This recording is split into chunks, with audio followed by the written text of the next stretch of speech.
Hey YouTube, welcome back to my channel. My name is Marcella Dorn, and today is going to be an 18-week update.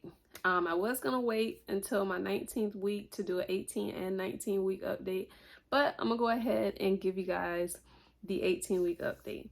So for 18 weeks, baby is measuring at 8.74 inches, and it says 7.87 ounces.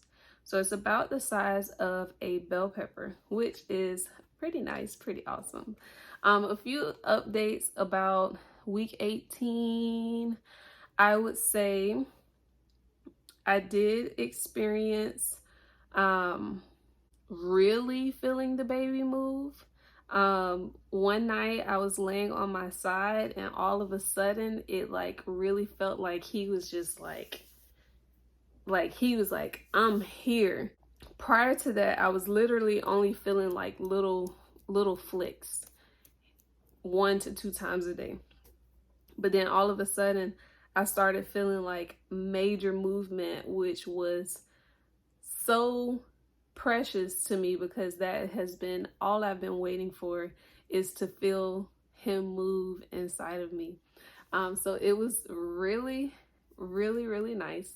Ever since then, I've just been even more grateful and even more happy because every day I feel him move. There are times where I'm guessing he's sleeping or something. He's chilling. But it has been really nice to feel him move. Another thing I would say is, which is a bad thing, I've had a decrease in my water intake. I really don't know why, because it's not due to my morning sickness like it was before, but I haven't been drinking as much water as I should. I've been drinking about half of the amount of water that I should drink, which, you know, now I'm working on doing better for sure, but it definitely needs to be better. I did have my doctor's appointment with the results for the blood work that was taken, for the genetic blood work. Everything came back perfectly fine for the baby. Everything came back normal and nothing to worry about. As far as the blood work, they did mention that on my ultrasound, which I did mention to you guys, that baby is measuring 4 days ahead. But as they stated, that being that it's only 4 days, it's less than 7 days, they're going to continue to go by the date of my missed period, which was what I told you guys that I was going to do. Because they kept asking me, like, are you for sure it was November 8th? Are you sure? Yes, I am sure that that is the first day of my last period. So, other than that, I would say only concern that was mentioned, which is not a major concern because they said it is somewhat normal. I do have a cyst on my right ovary, which they are going to monitor to make sure that it goes down. I don't know if you guys remember or have seen my video of my PCOS diagnosis. I have had PCOS since 2000. Well, I was diagnosed with PCOS in 2018.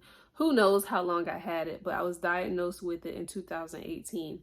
And so from there, I would deal with cyst bursting. I would deal with absent periods, as well as just the unknown, you know, to be honest. So we're going to be monitoring that to make sure and check to see if the cyst goes down and go away. Hopefully it do. I asked, is it something I should be worried about? But they stated that it's normal. Sometimes it happens, and you know, they just gonna watch it. I have scheduled to have my anatomy exam in 3 weeks. So by then I will be 22 weeks pregnant. And that appointment is expected to be about 45 minutes to an hour. I am still thinking about changing the doctor's office that I will be using as far as my delivery. And the reason is, I already let you guys know the reason the first time.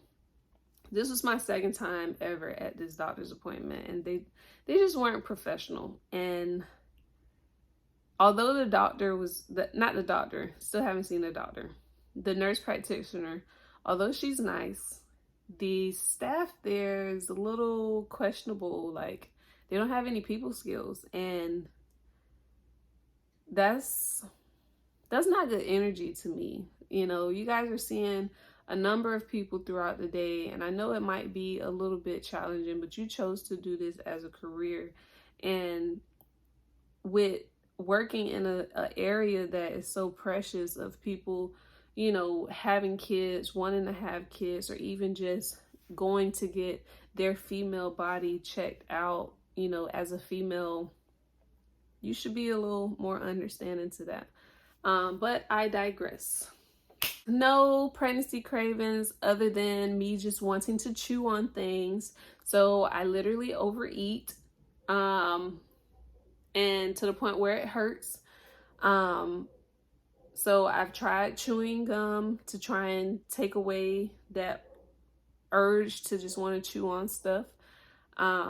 Hasn't really helped because gum normally makes me gassy, and I'm already naturally gassy, and then adding the pregnancy on there of gassiness is not a good mix.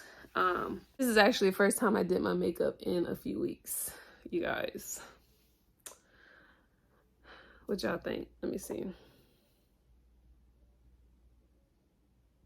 What y'all think?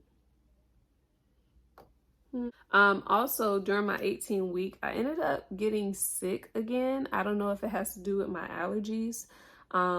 So the entire spring break, I was in the house, laying down, not feeling too well. Thankfully, I did not have to deal with any fever or no nausea, anything like that, but just deep congestion, runny nose, and sneezing. So I'm still kind of recovering from that, as you guys can kind of hear it in my voice. I'm still recovering from that, but I did experience that in week 18. Another thing, let me see. I can say week 18, I have been sleeping much better. Much better. I don't know if it was ever, I just don't know. I've been sleeping much better. That's a plus.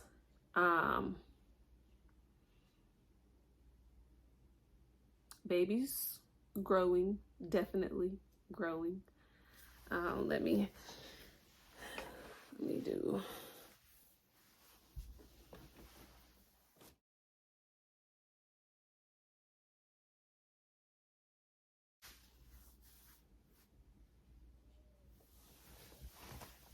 So baby's definitely growing. Trying to think, am I missing anything?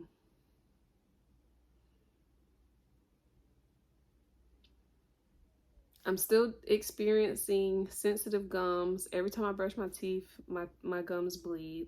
I've been dealing with hip pain. I'm still taking my prenatal vitamins every day. If I don't take my prenatal vitamins, I feel horrible, which is a good thing because it reminds me every day to take it. But outside of that, I think that is all for week 18. I hope you guys enjoyed this video. I hope I was able to provide you some relatable information about my week 18.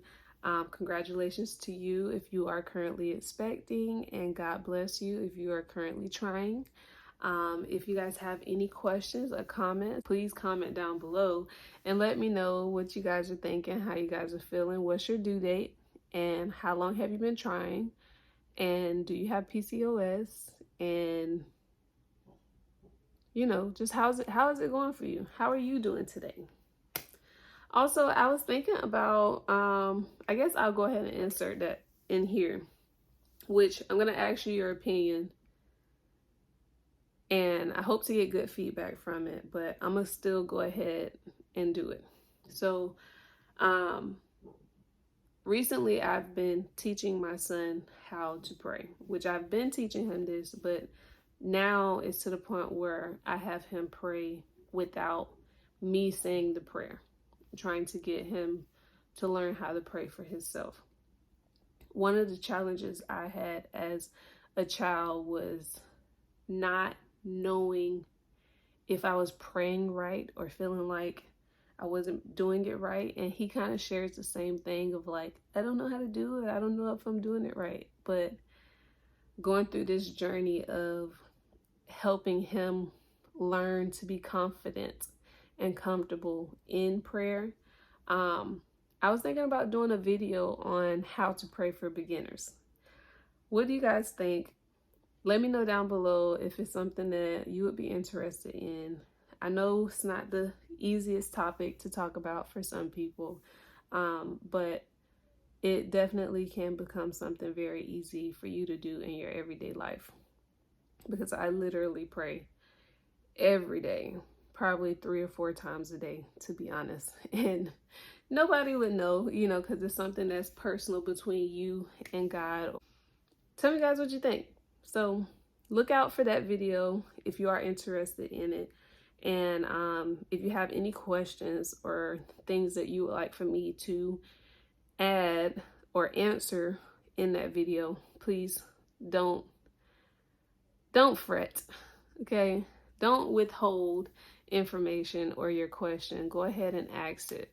You know, that's the best way for us to learn and to grow together, is to ask questions. So let me know down below what you guys think. If you're looking forward to it, I'm so happy to hear about that. And I'll see you guys in the next video. Peace.